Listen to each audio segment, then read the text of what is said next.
Hello, Savannah, and welcome to another edition of Kandily Kesha. I am so excited to be here with you tonight with this group of intrepid advocates and activists of Yamacraw and First Brian Church and all things preservation for Savannah.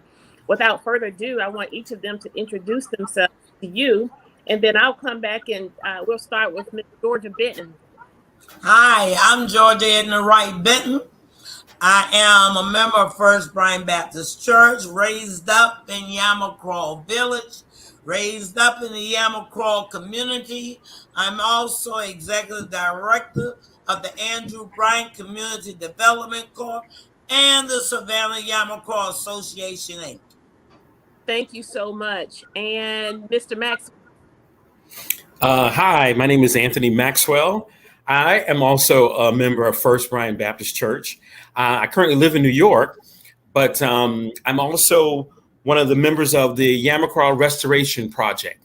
And we're a group of professionals that have come together to form and gather resources for Yamacraw. Mr. Benton. Yes, I am Laray Benton. I'm the son of George Benton. So you can just call me George Benton 2.0. But I am a member of First Brian Baptist Church, born and raised in Yamacraw Village because I've spent half my life at church. And just a native son of Savannah, just doing what's in the best interest of all Savannans.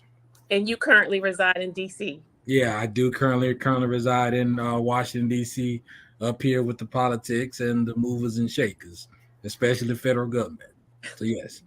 We're happy to have you there. Mr. Spell. I am Bob Spell, also a member of the Yamacraw Restoration Project and just a citizen interested in the preservation of the area.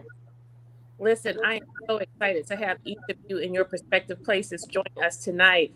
As I have always said, a sitting elected official, I am one voice and one vote, but I have witnessed when communities mobilize, engage, and form a collective voice, then and only then are we able to get those things that they desire. It has been my job to inspire citizens of Savannah to let them know that politics as usual and status quo politics is of days of old. Today, we are serving an electorate and a constituency who are engaged, they're smart, they're plugged in, they're connected, and we have made room, like on this platform, to give them an opportunity to take their rightful place in government and take back their communities. So in the order of which you introduced yourselves tonight, I want to start the conversation with Miss Georgia Benton, who is a daughter of the Confederacy. Not only is she a daughter of the Confederacy, she is the first African-American from Savannah and from the state of Georgia. When we hear that, one would think that this is strange. We have an African-American woman who's a member of the Daughters of the Confederacy. Ms. Benton, take us to school there and then segue into your historical perspective with preserving First Brian Church. And if you're not speaking, mute yourself, please. Thank you. Okay. Well, yes, I am the only Black daughter in the state of Georgia. And the reason for that is my great-grandfather did the same way many slaves did. He followed his master from Fort Sumter to Gettysburg during the Civil War, and it was on the Confederate side because he went for the freedom of himself and his family, which a lot of slaves did. They fought in wars in order to free themselves and their family. Now, Yamacraw, you can't talk about Yamacraw, and I'm not only talking about Yamacraw Village. I'm talking about the community of Yamacraw. The community of Yamacraw goes from Indian Street to Louisville Road and from the Ogeechee Canal. And I'm not saying no Springfield Canal because it didn't start at although it goes through the Springfield plantation, it did not start at Springfield plantation. So therefore, that is the Ogeechee Canal to West Broad Street, which y'all now call MLK. All right? Now, Yamacraw, you cannot mention Yamacraw community unless you talk about First Bryan Baptist Church. And you can't talk about First Bryan Baptist Church unless you speak of the Yamacraw community. Now, the Yamacraw community is older than the state of Georgia. Now, if Charleston was found in 1670, King George could care less about Georgia. His main concern was to protect South Carolina from the Indians and the Spaniards in Florida. That's why he needed Georgia in between. Now, if he protected South Carolina from the Indians, that means the Yamacraw Indian was already here even when Charleston was formed. And I'm of the opinion that when Christopher Columbus discovered America in 1492, those Indians was in the same area. Yamacraw community is the Ellis Island of the South. Why? You had the Indians, Germans, Irish, Blacks, all those various ethnic groups reside in Yamacraw. And yes, Yamacraw is also on your Gullah Geechee corridor. You can't talk about Gullah Geechee in Georgia unless you mention Yamacraw. Yamacraw needs to be protected. Why? Along the Ogeechee Canal, not Springfield Canal. I want to make sure y'all don't go around calling it Springfield Canal, because it's not. Along the Ogeechee Canal, that was the Confederate defense line for the city of Savannah. Okay? Now, at that time, the city limit started at West Broad Street, or what you call MLK. All right? Therefore, the Ogeechee Canal area is very important. The history of Louisville Road is important. Why? It separates Yamacraw from Frogtown. Now, the city did an excellent job of helping get rid of Frogtown. Why? You created that overpass. You got rid of the old Union Station. And for those who don't know, Miss Benton, Frogtown is right there behind Enmark gas station, in between Enmark and Savannah Station. Yes. Okay. But that was an old Black community also. But when they developed that overpass to dump into West Broad Street, MLK, and Montgomery Street, they got rid of that community.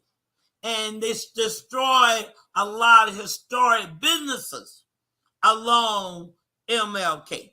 All right. Now you also got the old Union Station, the old train station, Central Georgia, Atlantic Railroad. You got all along West Broad Street.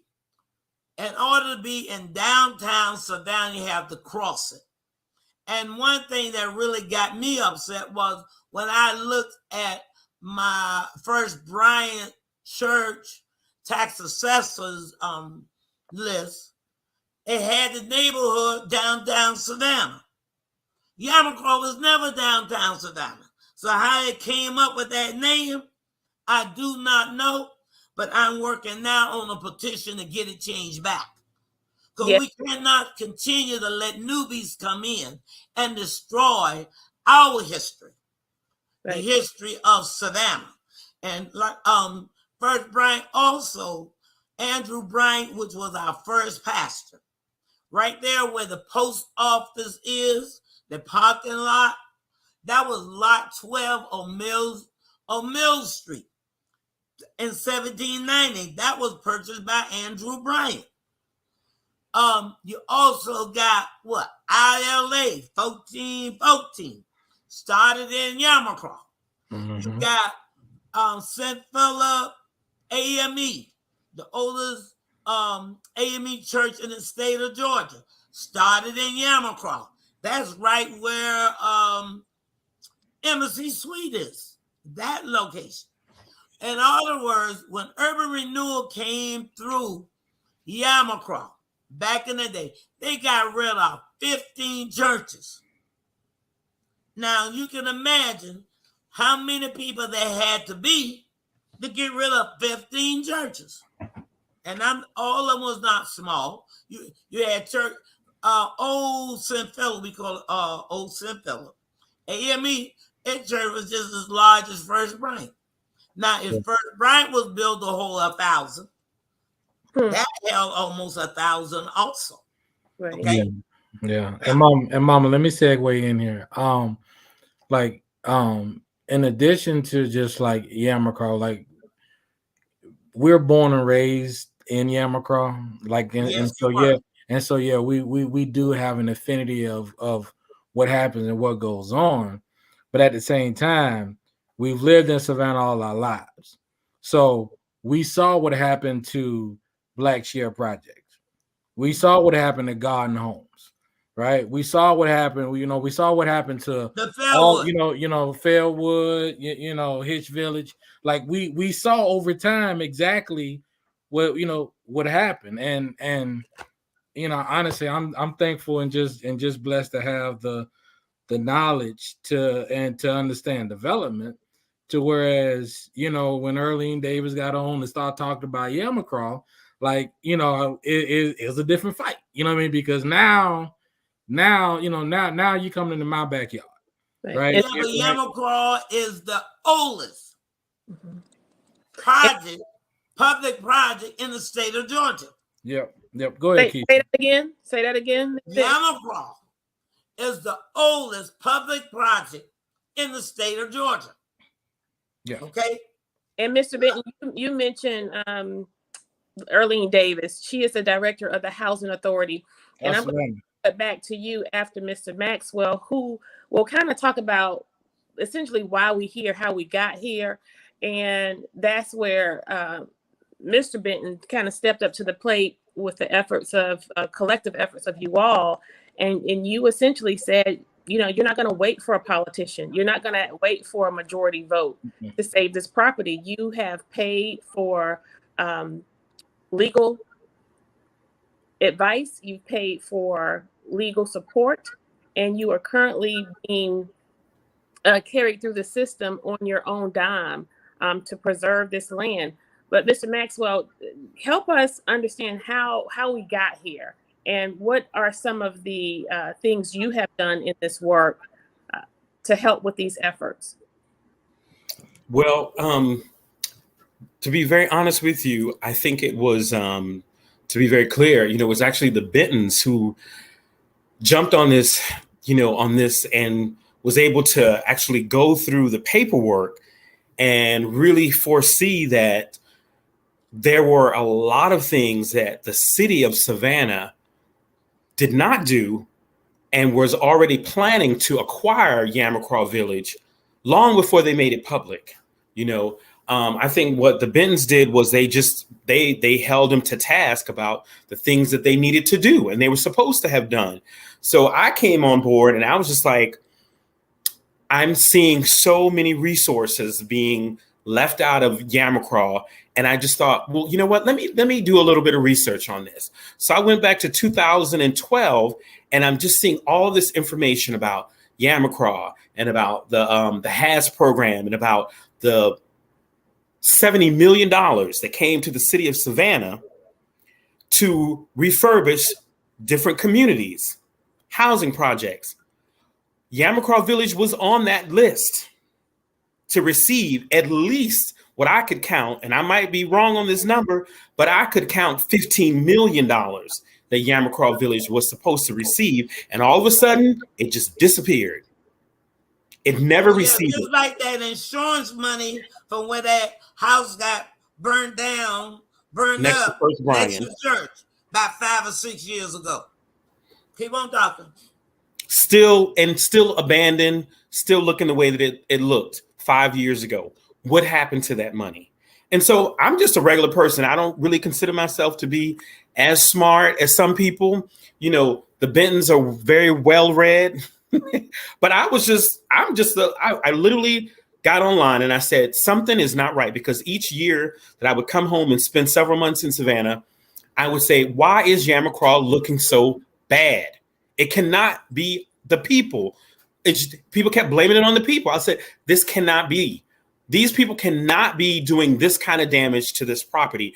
The sidewalks, the lack of pickup of trash, the vegetation. And they keeps mentioning that Yamacraw received the worst rating in the state of Georgia and as a housing project. Well, I believe that was by design, because the trash is never picked up. The park where we started the first registration project started right there in Yamacraw Square. And it started with Bob and Jerome Meadows and Jamal. And it was just astounding to me how lax the city of Savannah was towards anything having to do with Yamacraw. And it was done by design, simply because you can see the difference. And I promise you, when they decided, when we came in, we started talking about it, making it public notice about Yamacraw Square. Then all of a sudden, we reminded them, the city owns that square, so you have to do the same thing you do with the other squares. And then all of a sudden, just a week before we had our Christmas in Yamacraw with First Brian, all of a sudden things get done in the Yamacraw Square. They turn on the lights. There were no lights on. I watched them flip a switch, and I'm like, what in the heck is going on? And when you see within those walls, the walls are falling apart, because that belongs to the housing authority. But inside the park, we were able to get vegetation. We were able to get them to come and clean up and help the people within the community have a sense of, this is our park. But the city of Savannah just wasn't taking care of the area. And I believe that it was by design. Now, I really want to remind people that we're still missing millions of dollars that were supposed to come into Yamacraw. Where did the money go? And why was it taken off the plate as being one of the 4 housing projects that was supposed to receive that has money, that money coming from the federal government, and then all of a sudden it was taken off the list? And why? Why? 313 units were supposed to be revised in Yamacraw, and no one is saying what happened to the money. No one. So the Yamacraw Restoration Project, we just came in and just say, hey, look, we're a bunch of professionals. We have some resources, we have some know-how, we know a little bit, and we're going to pull all of our resources together to do things like, one, bring a food truck into Yamacraw. Yamacraw is a food desert. There are no grocery stores around there. So if you're a young mother with children, how are you going to get food for your children? You're going to have to go way across town, wherever that Kroger's is the closest grocery store. And we said, well, then why don't we just bring a food truck in? Why don't we let 912 food truck come in and give the people food, let them use their food stamps if they need to. But the guy is a brilliant young man, business owner, and he came in and gave away groceries and allowed people to come in and utilize fresh fruits and vegetables. And we're thinking, this is such simple things that we can do to help, because we have resources. We just need to share them with the community. Yeah. And I want you to chime in there, Laray. I was going to have Bob go next, but Bob, your work is essentially parallel to a lot of what Anthony just described in terms of the condition of Yamacraw. You recognize the condition of the square. Let me go ahead and have him talk about that, Laray, because I want you and Miss Benton to kind of close us out with the legal piece. And then I want her to share with us more, because she made a comment about urban renewal and how that essentially has spurred a lot of this in terms of the interest in Yamacraw. We see that there's a lot of development and growth surrounding that property. And we know that Savannah is somewhat notorious for investment in hotels and entertainment zones and districts now. But Bob, you contacted Dr. Teray, I think is how the story went, when you noticed the square. Talk about that a little bit, and how we now call the square in large part because of what you saw there. You're Bob, you're on mute. Sorry about that. First of all, thank you for having us on. Appreciate you shining a light on this issue and this area of town. Yes, a friend of mine invited me to go on a African American history tour, and Dr. Toure was the guide. And so we went on his tour, and I learned a great deal about the Black history of Savannah that I had no idea before, and super rich history. But we came into the Yamacraw, it was called Art Park at that point in time, and it was shameful what I saw there. There was a fountain with no water in it. There was it was not operating properly. There was trash all over. The landscaping was awful. The concrete was all busted up. It was just, I just couldn't believe that this was supposedly the most recently added park to the city of Savannah. And so I just decided if I could do one thing, I would try to get the fountain working. So now we're coming up on 2 years later, and this little project has evolved, and I've learned a great deal along the way. I think that what Anthony's describing in the village, in Yamacraw Village, it sure seems to me like it's intentional, just to make it look so bad that nobody would argue with just grazing it and coming back in and allowing, like you're saying, hotels and other investments, just like we see all over Savannah. But the history that's there is unique. It's special. It has to be preserved. We see the history of Savannah preserved all over town. We see beautiful squares. We see statues, and this is an area, Yamacraw, that has got history, non-white history. Okay, and it's just as important as the history of Savannah. And so we're working on trying to bring some resources there and bring some attention to the area and bring some attention to the issue. But anyway, we have been successful in getting some of the artistic elements of the square refurbished, and we have a couple things left to be done, specifically relating to the concrete work that needs to be done to make the square presentable again. And then once we do that, there will be a rededication. But in March, City Council voted unanimously to officially change the name of Yamacraw Art Park to Yamacraw Square. So it will hopefully get the attention that the other squares get. The proof's in the pudding. We'll see. So far, I'm not holding my breath because we still got a lot of work to do to get the square rededicated. Can't even seem to finish the task here, but we're fighting to get it done. And so, Bob, so we still don't have a date for that dedication. We changed again.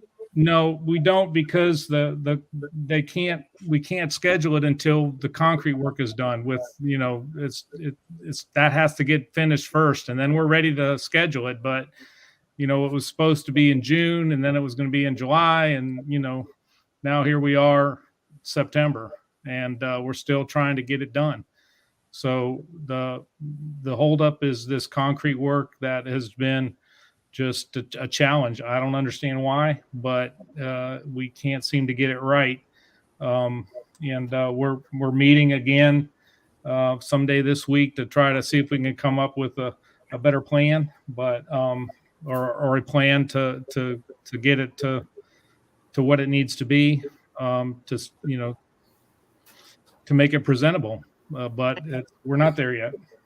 And When y'all plan on meeting, Bob? I haven't got the time yet, Miss Benton. It'll be, one day this week. I'll let you know when it is. All right, let me know.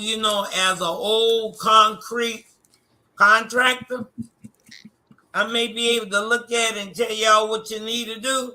I ain't say I'm gonna do it, but I can tell you what you need to do. Yeah, well, we've been for the city of Savannah. We've been trying to fix the problem, and it seems like every time we try to fix it, it makes it worse. So okay. Anyway, right. we might need your help. Bob, you mentioned we preserve a lot of properties and neighborhoods in Savannah, but it doesn't seem as if we preserve those communities that represent African Americans and African American culture.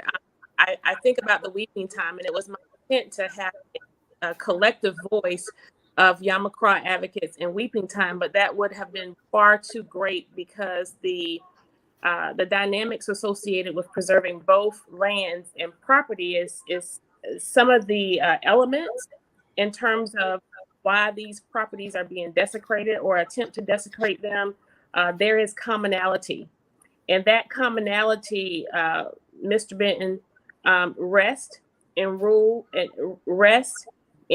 the area where we see that there have been some misgivings, there has been some management, there's been some misappropriation of funds, there have been some misdirectives, and people have just been flat out of their zone and out of the purview of their authority. They have attempted to go beyond the scope of what the federal guidelines provide for. And again, as Mr. Maxwell acknowledged, because of your family's work, we're here. You all not only put your voice to this, but you put your money to it and you put your minds behind it. Bring us up to speed with where we are to date, but back up a little bit and tell us when you just got tired of being sick and tired and what you did. Okay, well, thank you. Well, one, I wanna say, like Anthony has kind of downplayed himself a little bit. He's been a very pivotal part of all of this. Like all of us work together just in doing the right thing, right? That's all we're doing is just doing the right thing.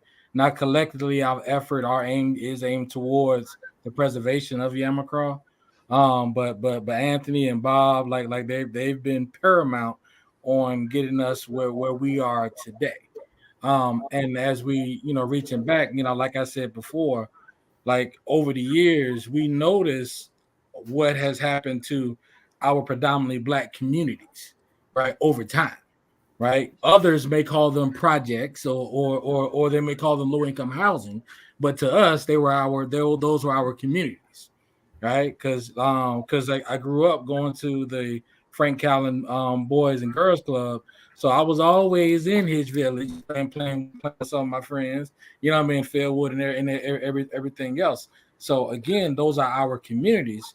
And when my mother made me aware of early days filing an application before the housing, not the U.S. Department of Housing and Urban Development or HUD to demolish Yamacraw.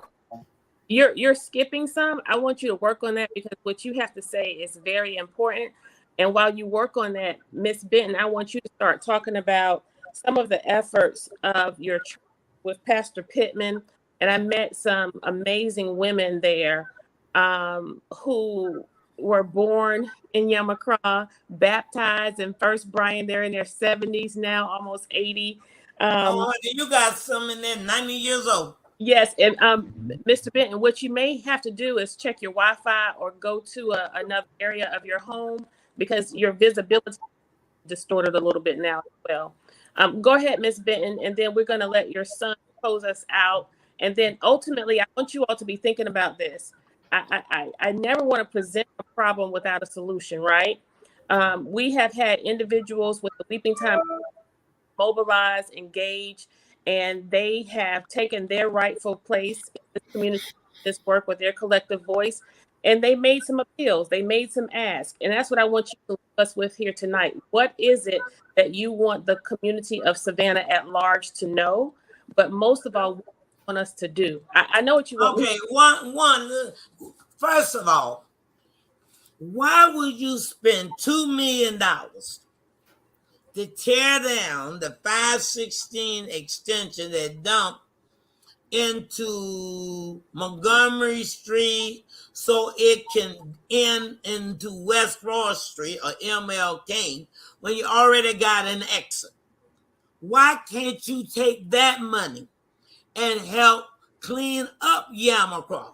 If you can collect the trash in downtown Savannah every day and clean it up, why can't you do it in Yamacraw Village? Okay? Now, there's a lot of improper things that were done under the Loach administration. Why is Yamacraw the only enterprise zone in Savannah? The only one. Yeah, I can explain that. There is something wrong with that. All right? And then you got stakeholders coming in, newbies, going to tell us what to do with our history. How you going to take our tax dollars to develop your business and then leave those who need the money out in the cold?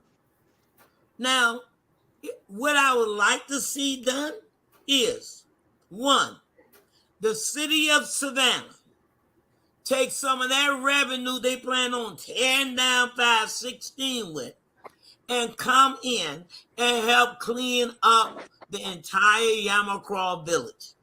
Trash sits. I mean, if they dump the trash on Sunday and don't dump it again to Friday, what you think you're going to see? And you know what, Miss Benton? It's by design, because I have a community cleanup team, and I selected Yamacraw as one of the areas. I generally select areas when I receive a call of interest from somebody, or when I'm driving around my city and I see a corridor that's heavily littered, I'll pick that area for the week. Well, during my scheduling, I picked Yamacraw, and word got back to me that Earlene Davis stated that we had no permission to be in Yamacraw picking up trash. Well, first of all, Earlene Davis needs to start checking herself and correcting herself.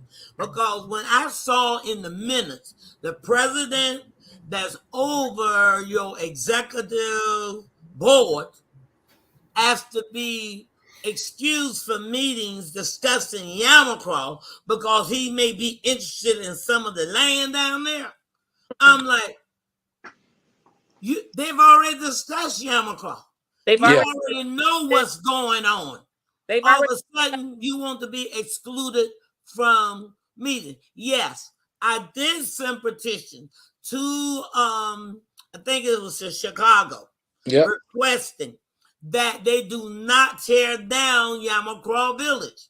If you got a mass homeless population already, why are you going to put another 1,000 or so, especially children, on the street?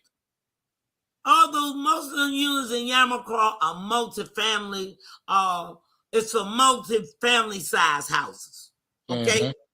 All right. So if we already got 3,000 to 4,000 people homeless, you're going to add another 1,500 to it? And where are they going? How are they going to be able to pay their rent? Most of the people that she put that will place out the housing project, they're not making enough money to pay no $1,000 to $1,500 a month rent. And how about, we'll give them a stipend. Well, the stipend could be $1.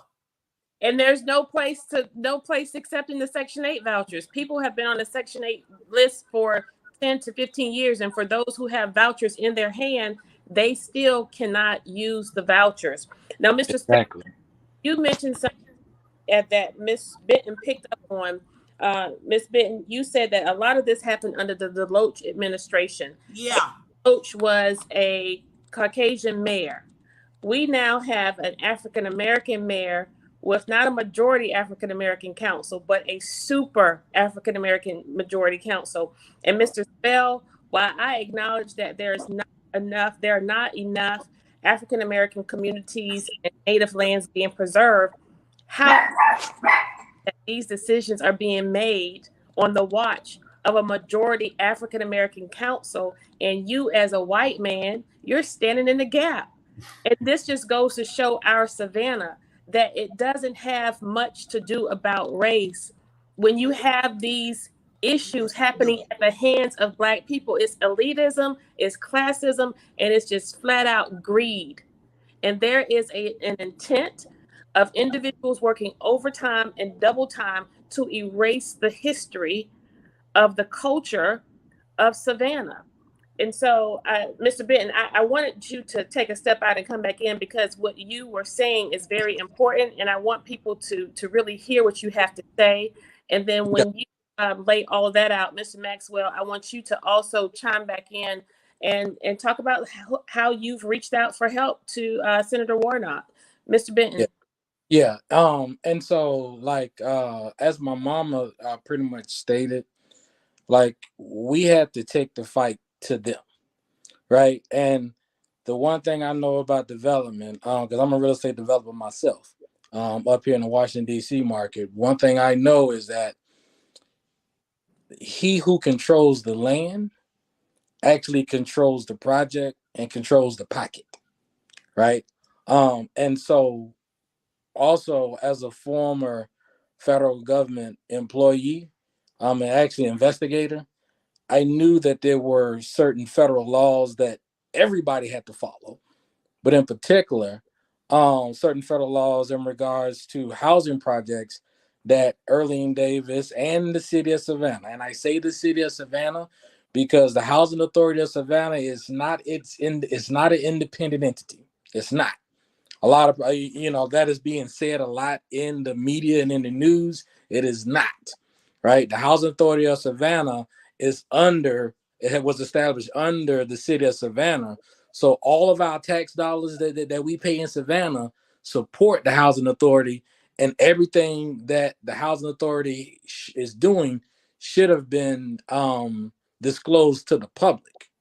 And so what we did was, knowing that we wasn't going to wait on any council member to come to IAE. We already knew that Van wasn't going to come to IAE because he was a previous employee of Earlene Davis. So they're actually working in cahoots.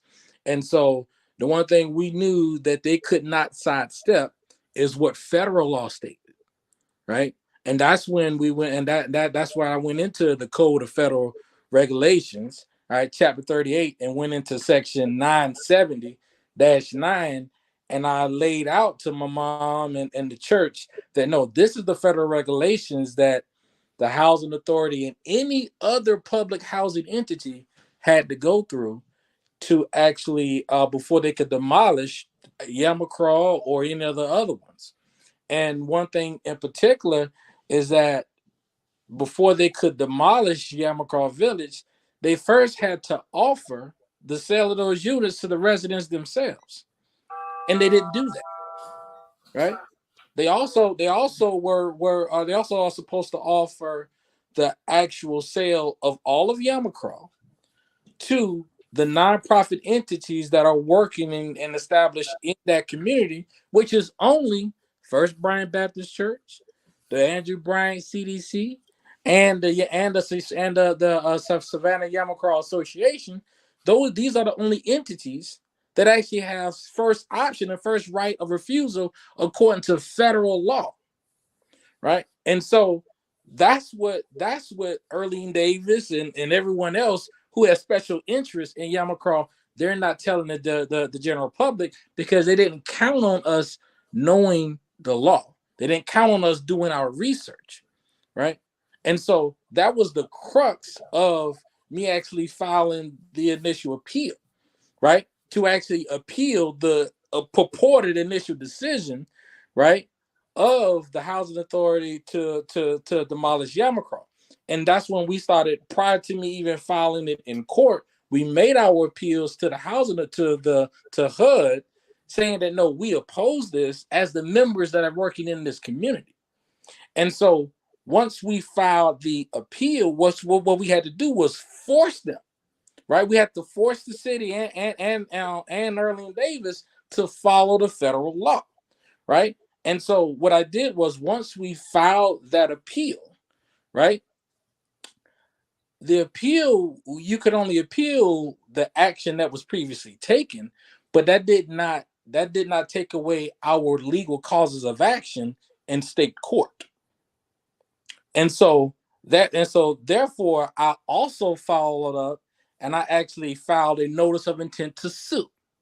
To whereas we served our notice of intent to sue on Van Johnson, on HUD, on Georgia Department of Community and Development, and also on to Erling Davis. We did that back this past May, because again, what that did was now the state, the federal government, the city of Savannah, and now Erling Davis, in terms of the housing authority, have been put on notice that, hey, you intend to demolish Yamacraw Village, but you didn't consider how that would affect the church in terms of the structural history of the church, right? Those the stained glass windows and everything else. And so in our notice of intent to sue, it was valued at over $250 million, because again, it's double-sided. Yes, we appealed the decision of Erling Davis and Housing Authority to demolish Yamacraw, but then we also put you on notice that we still have our civil causes of action, right? Such as simple discrimination. See, many why people can you pick up? Yeah, go ahead on, baby. Yeah, many people do not realize First Bryant does not sit on a slab. Okay, it sits on brick pillows, and those pillows been there over since 1883. Over almost 200 years. All right. Yes. Now the church is over 200 years. So and a lot of the wood that they used was from the first church. Right. Okay. But anyway, continue, right? Yeah. With the way the church is on those structures, demolition of the surrounding properties, Yamacraw, Mr. Would damage it. Could damage or pose some the impact of the structures of the village structure falling around it could definitely damage the foundation of the church. And one thing to add to that is that that area where Yamacraw Village has recently been rezoned, right? And it's been rezoned for multi-story buildings. So we're talking about tall buildings being allowed from a zoning perspective. 17 stories plus. Say that again? Maybe 17 buildings? I say 17. 17 stories plus, because the new SCAD dorm right there on the water. Not that area. If you look at the zone, I'm sorry, go ahead, Ms. Benton. Go on, Bob, because you looked at MPC zoning. Yeah, so the zoning has already happened. Well, why would that have happened? And then going back to what Ms. Benton said about an enterprise zone, that whole area has been set aside as an enterprise zone where people can get matching funds, and there's all sorts of incentives for redeveloping that land there. And so there's a whole bunch of people that are already just chomping at the bit to get in there. Mm-hmm. And so another piece that's parallel to that, and Mr. Benton, you can talk about this a little bit, and Mr. Maxwell may have something to say about it as well. This is related to a comment, Ms. Benton, on my Facebook page, where I posted your videos. And if you have the chance, really and truly, I want all of Savannah City, citizens of Savannah, regardless of your racial background, your whatever, if you are human, if you are a Savannian, you have to take these tours. We have to know this beautiful place with this amazing culture. Miss Georgia Benton, Dr. Jamal Teray, Pat Gunn, Vonette Gould, and Johnny Brown, just to name a few, are amazing, amazing, amazing tour guides. There's no reason for us to not have taken these tours. Consider giving your friends and family members as a gift for Christmas or a birthday present. Fascinating stuff. But the comment on my page was, after about 3 or 4 of Miss Benton's videos, this guy says, what about Indigenous people? That's the story. I'm sorry, that's also history. Mm-hmm. Just earlier than your talking point, gentrification will happen, like it or not. And so we also have, you've done your homework. We know about the Indigenous people. Mm-hmm. And guess what? The Indigenous people matter a lot. Native Americans are big in this preservation effort. Mr. Benton, tell us why. And we cut you off a little bit, so go back and capture those other nuggets as well. Okay, no, like they are important, right? And here's the thing. So there's a total separate set of laws for the Native Americans and the indigenous people here as relates to the federal government, right? That there are separate laws that for them that we as non-Native Americans, right, we can't use, right? And so that's why, the first thing is that you gotta catch it. You gotta cut off the water faucet. The water faucet for everything that Earlene Davis and the Housing Authority and a large part of the city of Savannah is doing is federal funding, right? And with any amount of federal fund that you receive, there are certain legal requirements that you are supposed to follow. And so with that, right, like Earlene Davis has gone a lot to say that she's filed an application before HUD to demolish Yamacraw Village. She's lying, right? There is no application before HUD.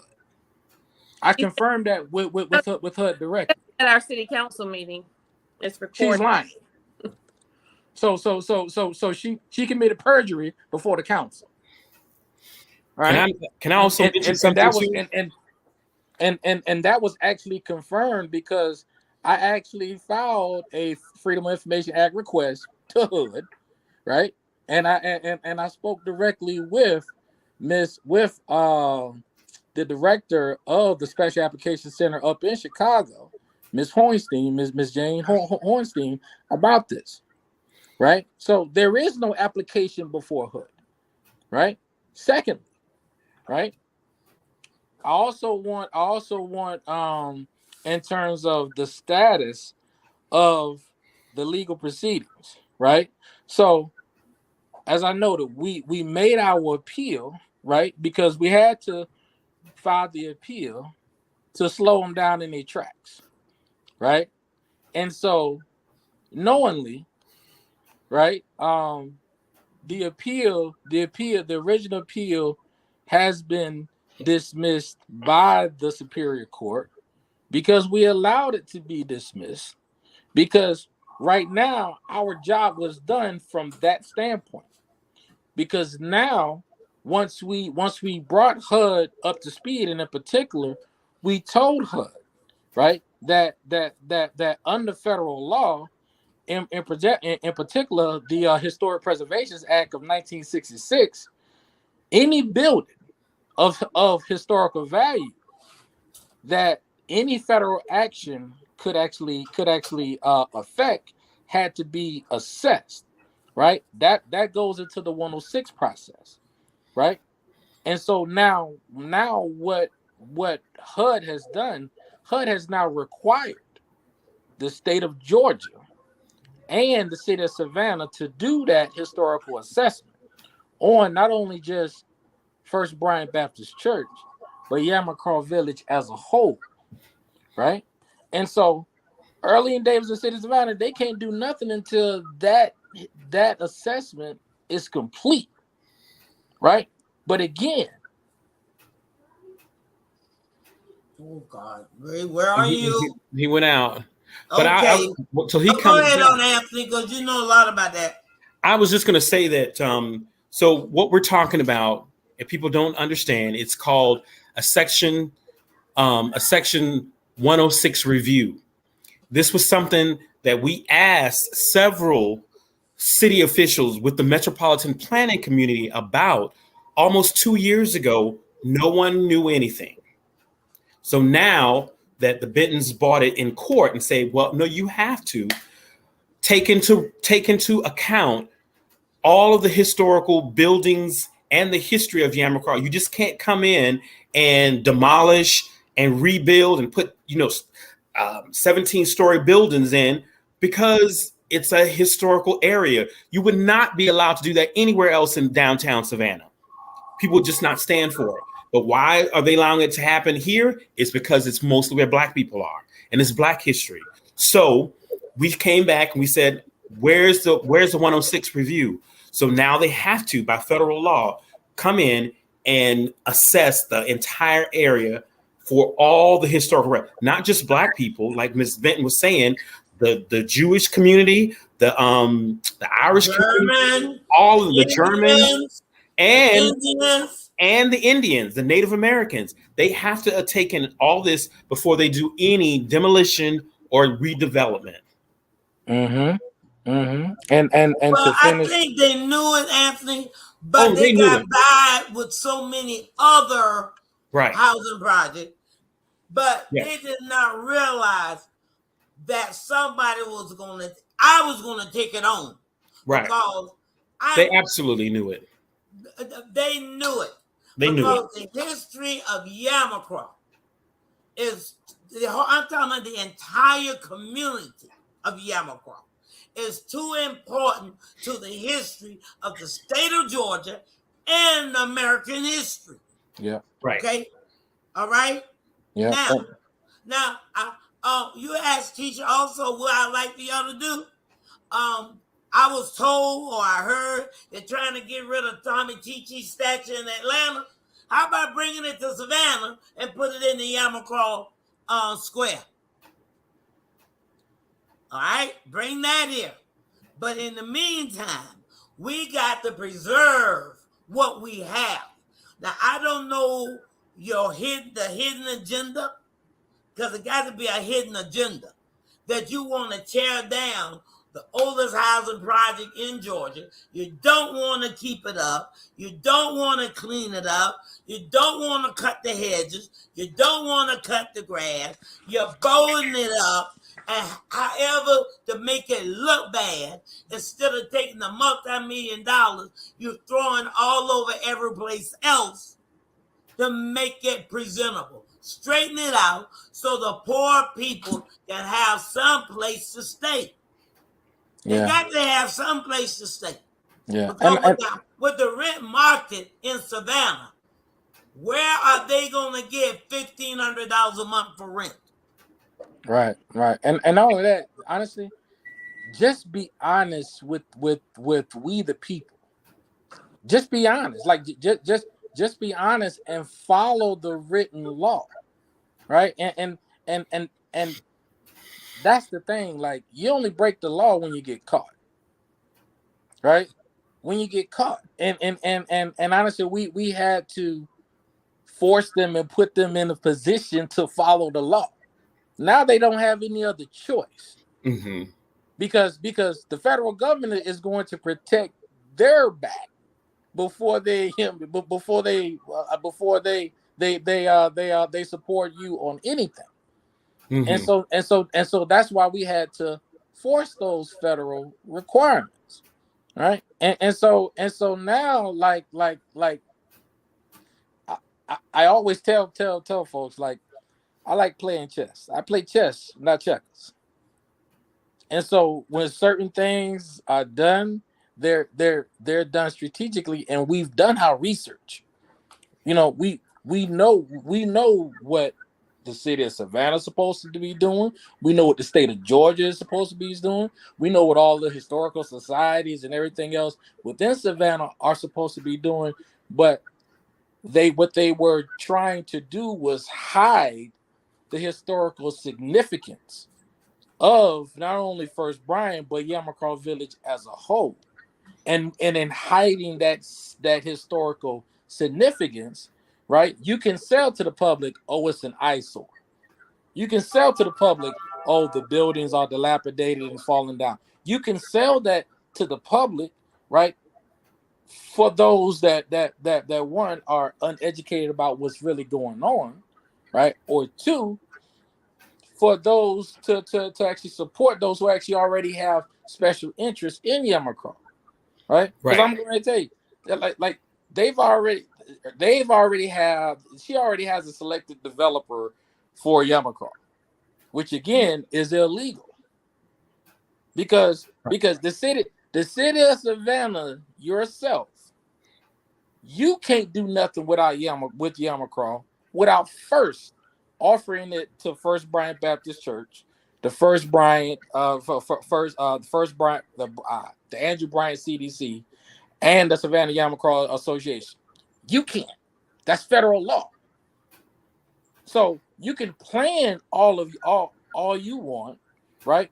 We've already provided proof of funds to the city and HUD of financial support to both the church and both of these CDCs to actually redevelop all 22 acres, right, in a way that actually preserves the history. Because again, that was another argument they're gonna bring is you don't have the money, you can't afford to do it, right?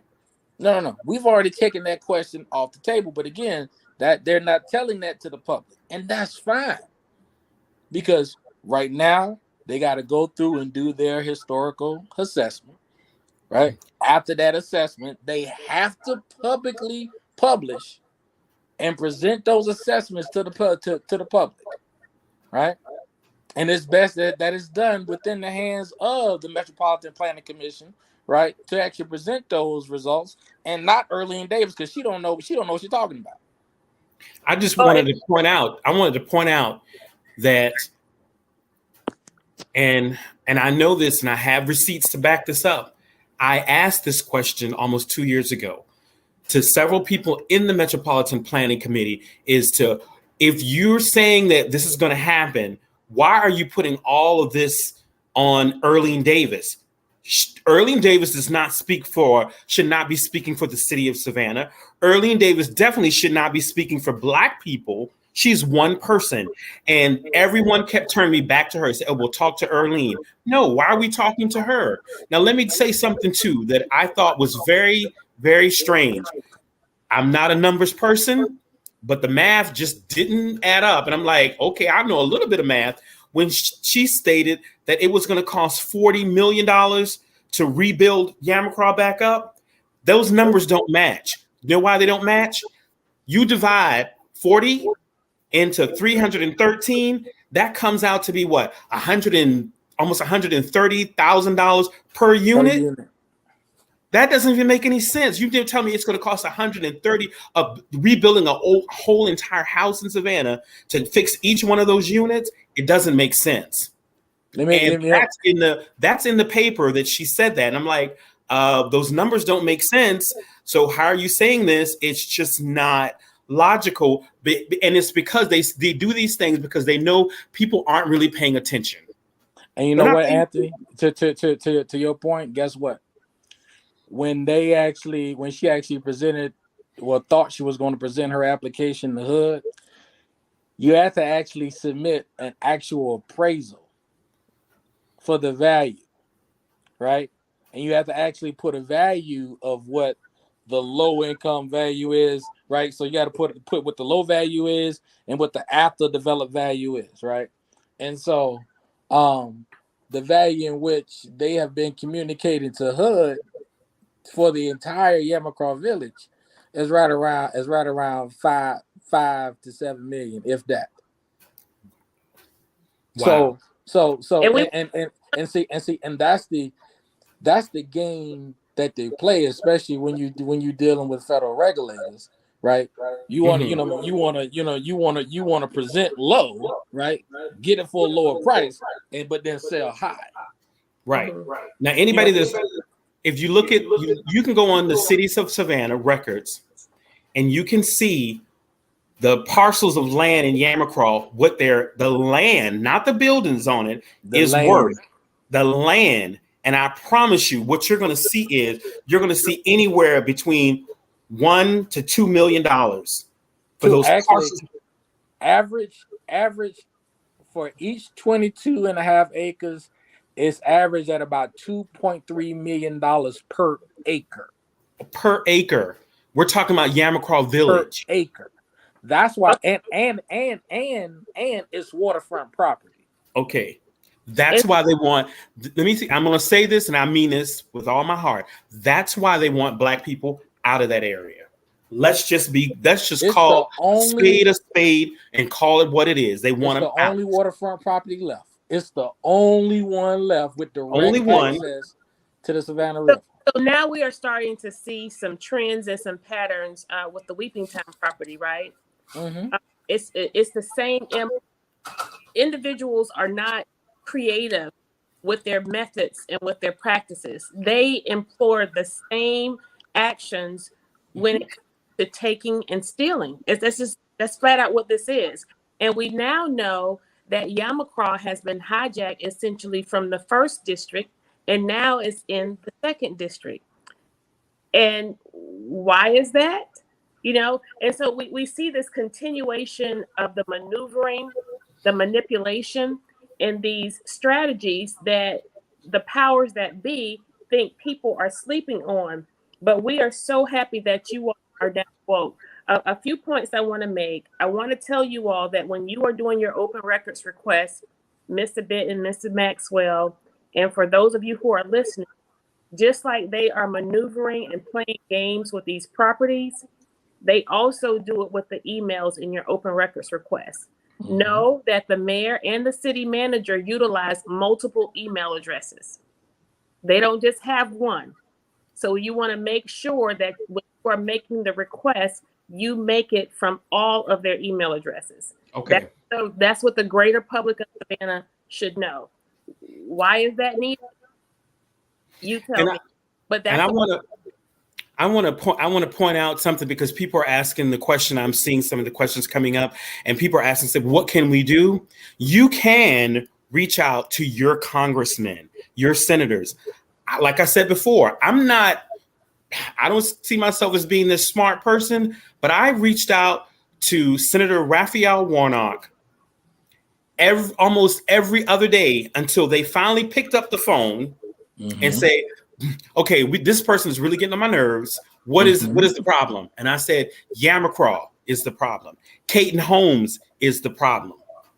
Okay, Frazier Holmes is the problem. Actually, I said, and I'm just one person, and I was able to get his attention, the attention of his staff, because I was persistent and saying that I am a citizen. I have the right to call you. You work for me, and I need for you to respond. Well, I need for you to respond. But we actually accompanied you and Mr. Benton at Senator Warnock's office, and what results did we yield? Because the Weeping Time Coalition has yet to hear from him about preserving the Weeping Time. The only notification I've heard of Warnock doing anything in Savannah is having the street named after him. That actually was a resolution on our agenda 2 weeks ago. Not to open up the gym that's being used for storage for kids in the neighborhood, not to clean Caton Homes in Yamacraw, not to try to find the murderer of Desiree Gilliam, 15-year-old who was killed in Yamacraw. That nothing like that was on our agenda. But what was on our agenda was to name the street or to the street in his during election season of all times. And now you got to know, Kesha, in Yamacraw. In Yamacraw Village, there is no recreation facility for the children if the church does not initiate it. Nothing. Mhm. The food giveaway, the food grab for the summer, who fed them all through the pandemic. Mhm. It was the church, you Mhm. know? But every area should have a public recreation facility for the youth. You wonder why the children aren't doing this or why they're getting in trouble. Why? Where is the public facility center being used for the children in Yamacraw? There is none. Yeah. There's nothing. Mhm. Also, you There is mentioned nothing down there. And guess where our higher rates of crime are? right. Okay. Right where children need to be, I call it, they need to be, they need recreation activity, and this helps keep them out the street. We have nothing in Yamacraw. So You the mentioned- destruction of Yamacraw is definitely by design. I don't care what nobody said. And if you walk through Yamacraw right now, even that park in front of the Hermitage building down there, what used to be the old center. When I went there past there yesterday, the doggone shrubbery look almost like trees. Mm-hmm. Okay. This is all important also, Ms. Benton, and I know you all have to go. Mr. Benton, we've talked about T-SPLOS, we've talked about loss, we've talked about the millage rate. And when we have you back again, we want to talk about a lot of what Ms. Benton just laid out. All of these taxes are essentially supposed to be paying for that. But we keep raising taxes on citizens, spending money on things we don't need with money we don't have, expecting people to be happy about it. In the previous year, the millage rate, we did not roll back the rate. And when I say we, I want everyone to recognize that myself, Alderwoman Bryant Lanier of the First, and Alderwoman Alicia Miller Blakely, post 2 at large Alderwomen, are the 3 individuals on this council who have voted to support these efforts. And while we are a part of the system, we are not of the system, and we are inclined to use our platforms, our voices, and our votes. We will lend each of those to these efforts, from the Weeping Time to Yamacraw to the West Chatham corridors. It is all about preserving and saving the land, anti-taxing, taxation. We do not want to tax individuals when we have this level of taking going on in our community. Ms. Benton, I cut you off, but I want to give you the final say, and we're gonna come back again because this is far too important for just an hour. But I want to thank you all for joining in. Well, I would like for all the citizens, if you're a real historian, you need to stand up and stop allowing newbies coming in and controlling the history of our community. This is our community, okay? And I would like for everybody, whatever voice you got, contact MPC, contact the city of Savannah, and let them know. No, don't destroy Yamacraw Village. Do not destroy Yamacraw. We got to be in those meetings to let them know. We don't need no building that's going to overshadow the church. What do we need with a 6-story building standing in front of First Bryan Baptist Church? We don't need that. Okay? We need to protect what we have. And I see something about the Canal District. You can call it what you want to, but that's not a canal district. That's Yamacraw. That's Yamacraw community. The canal is known as Ogeechee Canal. All right? If it was the Ogeechee Canal during the Civil War, how all of a sudden it got to be Springfield? Come on now. Come on, Mr. Okay? No. The answer to that is no. Don't change our history to suit your financial needs. Bottom line. Amen. That's bottom line. That's it. And y'all don't know how much I appreciate Bob. Bob has such a clean eye for aesthetics. You know, and I appreciate him standing up. All right. We need more people like Bob, Anthony all the way in New York, standing up. And yes, he will travel to Savannah. My son Laray is in Washington, D.C. All right? He will travel to Savannah. And I'm giving them head. Saw me in the struggle. I was fighting. I said, she will not tear down Yamacraw Village. We got to preserve our Yamacraw community, all of it. We got to preserve from the Ogeechee Canal, not Springfield. I'm correcting them folks at MPC and all the rest of them. We got to preserve from the Ogeechee Canal to Westboro Street and from Indian Street to Louisville Road. That is Yamacraw. We do not want Yamacraw to look like Frog Town. Now, the city wasting money doing this, doing that. Spend some money in Yamacraw. Get that community back together. All right? SCAD don't own everything. You may have taken away some of the history, yes, but they don't own it.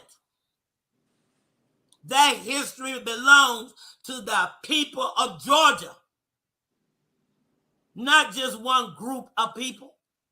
I may not have no money, but if God allowed David to take down Goliath, I'm quite sure he'll give me the strength, the direction, and the understanding to take down whatever is necessary to preserve the Yamacraw community. Thank you, Jesus. She just gave me life. You just gave me life. I have more to say, but I can't. I can't say anything more, but I will be remiss if I did not acknowledge the life and the work of our lost officer, Reginald Brandon. Blessings. And that's something we've been complaining about in Port Wentworth. Them doggone trucks and warehouses. That's another story. They ain't got nothing to do with Savannah. Yeah, Mama, that's for another day. That's another day. That's another day. We're gonna come back, but I want to say blessings to the Brandon family, blessings and peace to our department, and blessings to the community of Savannah. We have to do more. We have to get our officers rest. We have to get them help. We're down over 100 police officers, and we are working Savannah's finest to like dogs. And so we want to keep our department in prayer. We also learned tonight that a 1 or 2 year old was shot over on the east side. So lots going on in the city, but we have a lot of good things happening as well. Let's focus on that. Pray for those who are not so fortunate. And as we go forth to live, fight another week, we want to thank you, Savannah. We love you. And I want to say thank you to our guests. And I pray that I will have. Is that a yes? Thank you. Yes. Yes. Yes. Good night, Savannah. And stand up for your community. Yes. And we have to talk about that housing authority with a board of only 5 members, when you have the CHSA where it's like 50 members, but that's another story. Bye, y'all. Good night. I love you, Savannah. All right, good night. Oh, happy belated birthday, Miss Dillon. Like this.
like this. I like this.